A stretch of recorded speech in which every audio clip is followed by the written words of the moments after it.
باره محمد نال سوری بین ما دایره وجه هبون دایره و هبون وای کنها پی امنی دکه و ناچیر کرد هبون تنبون دایره خانه با بلند اره لی دایره نه خدا خانه نبیه جمع هر چادر کمه هبو این پر چادر لگی داره چادر کمه 5 متر و 4 متر هبو این مطبخه اون دوی مطبخ ترکلی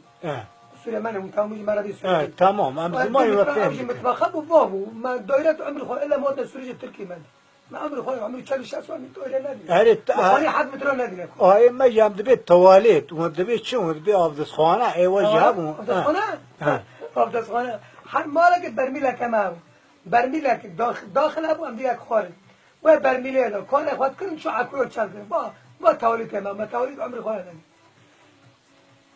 ای بابا چه دخار ام دبی چه و دبی کفچی و هبون کفچی و پی خور نه دخار چه حالتی ولی هم شش سامو 6 کرگم هبون ما به حرت کولا هر جو مد 6 مد گیمه را که آماین دخار و اون دخار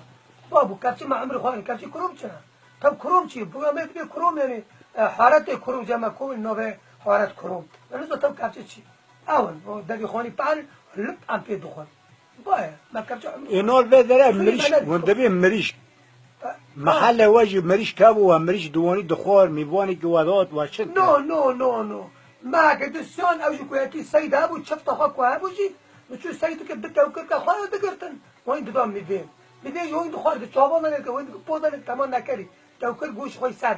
نه فروش دکان فروشم یانا سا شرجیل بسم الله هم دور وای تخلق الموکل رو ترخ بینی جامعه کنه جامعه که بخواه جنت